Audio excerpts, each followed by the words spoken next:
We're a virtual IT group. We're based in Australia, up and down the eastern seaboard. Our target market is that kind of medium business, 50 to 400 seats. And we provide, full service MSP and security services. We use the Allowisting, and that was the original need that we had within the business, that application whitelisting need. So we use that across a number of our customers, across our customer base. It is one of the key controls in one of the Australian security standards called the Essential 8. So it's being mandated by a lot of cybersecurity insurance companies for our client base. And that was the original reason when we started looking at ThreatLocker. Big things that Allowisting helped us with was the transition to work from home. We had a large number of our end users who were given laptops for the very first time, the first time that they're allowed to move outside of the corporate environment and the corporate network during the pandemic.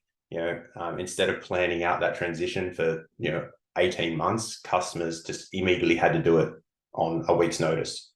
And so we had a lot of users suddenly taking their equipment home from unsecured networks and putting it in an unsecured location. And it was quite eye-opening rolling out the ThreatLocker and seeing some of the stuff that people were trying to do on their corporate equipment that they never would have got away with inside the office.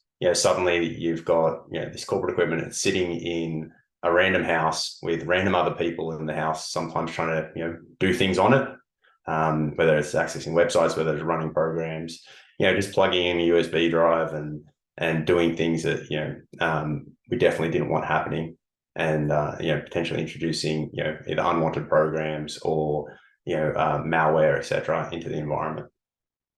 So ring-fencing is a really important feature that's in use. You've got applications that you want to approve and want to use, especially browsers and scripting tools like PowerShell and things like that. They have legitimate use, but they're also very dangerous tools.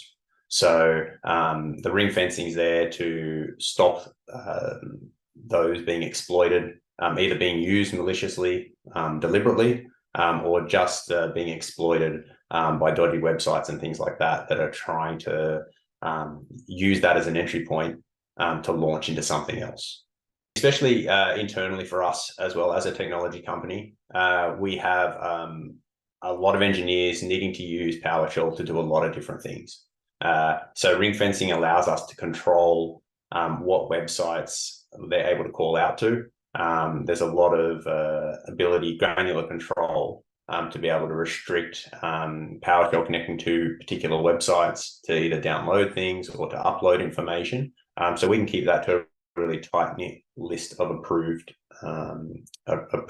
sites that that are necessary for us to perform our job and still restrict, from a security point of view, potentially malicious activities. So the elevation control feature we use on a subset of our clients that need it. It allows us to give people the ability to run things with administrative permissions without actually making them a local administrator. Historically, a lot of standard practice within the MSP industry was if you had a laptop, you became a local admin and you could go away and do what you needed to do. Obviously, we've moved away from that across the industry in general. And this allows us to selectively allow particular applications to run with those permissions because they need it. That's also, again, going back to the Australian Essential 8, it's one of the key security controls in that, as well as that local administrator rights and removing that wherever possible. So this allows us to do it quite granularly, allows us to report on what's happening within the customer environment to ensure that we're giving that least privilege security context to the users. Storage control is another great feature that we use. It is tracking all movement of files and data within the environment, which is great for auditing purposes. But on top of that, it allows us to tightly control the use of USB devices.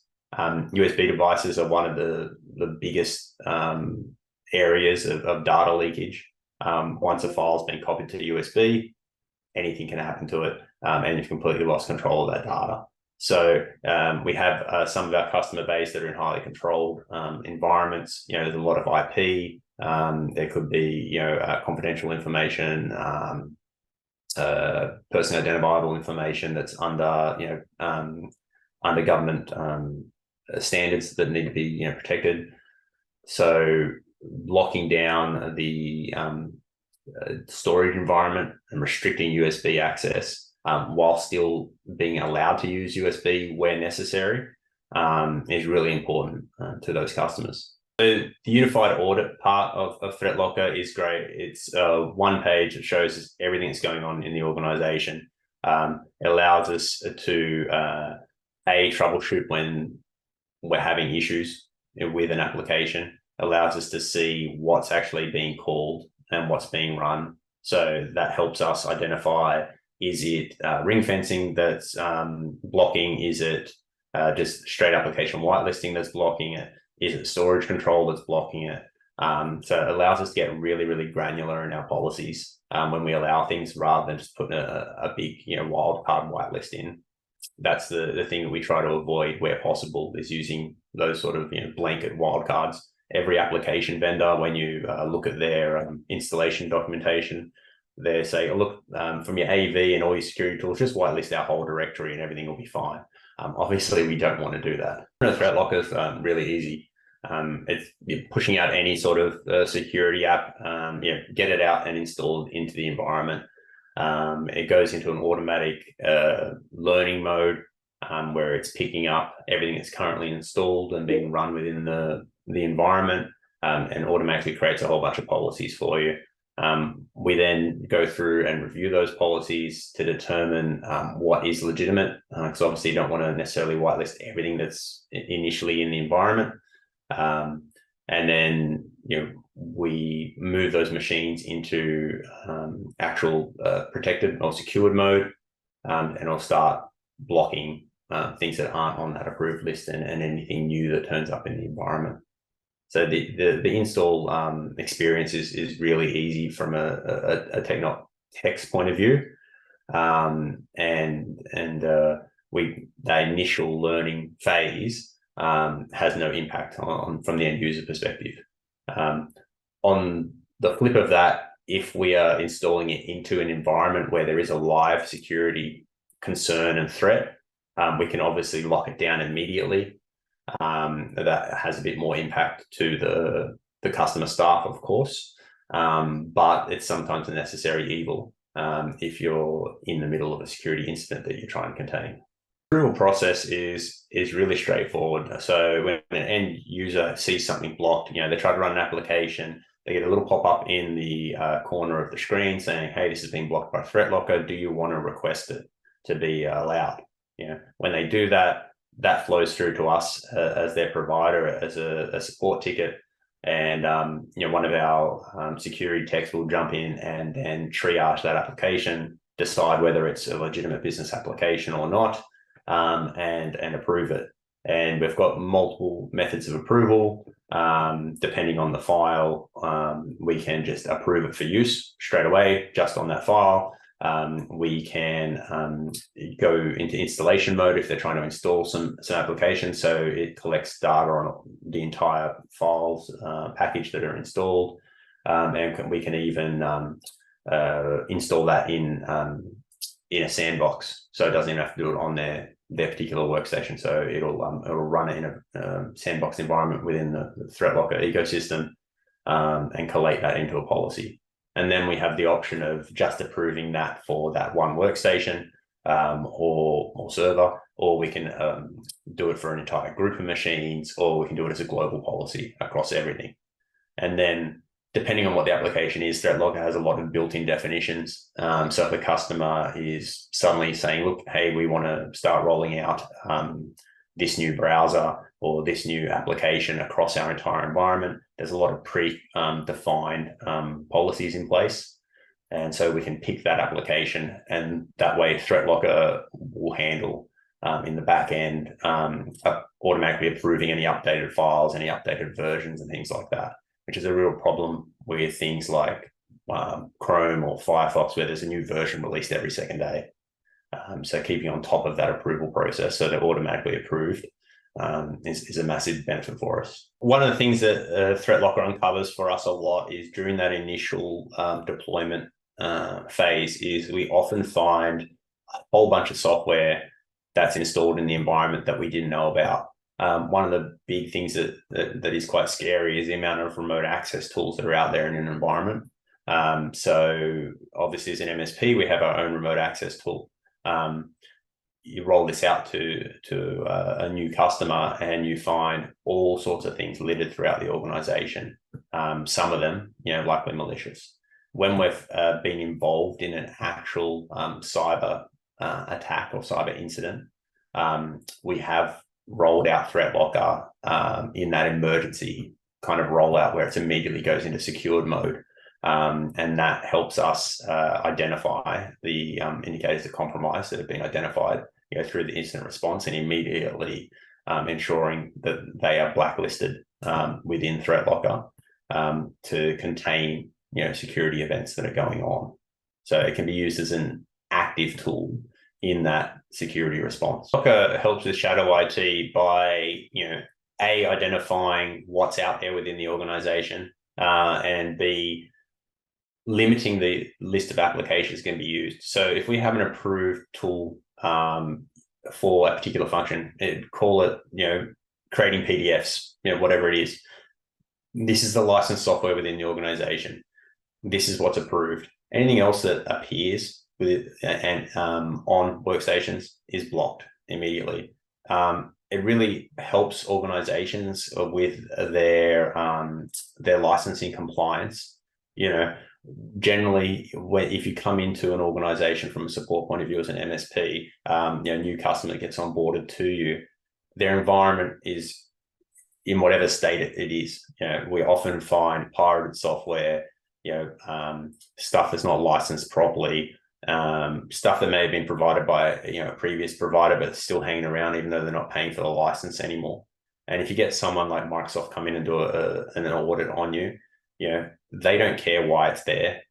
They're going to find you non-compliant and expect you to pay for that, pay for a fine or something. So it also just provides a really good inventory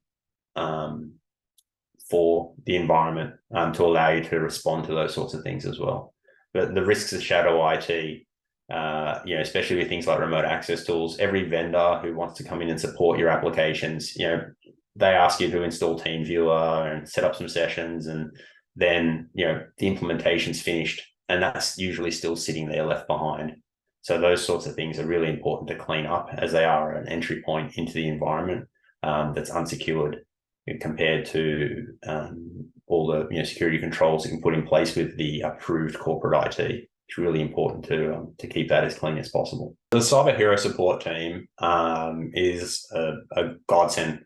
I don't think I have experienced another company's support that responds as quickly to our issues and our needs, and also isn't as knowledgeable at the first point.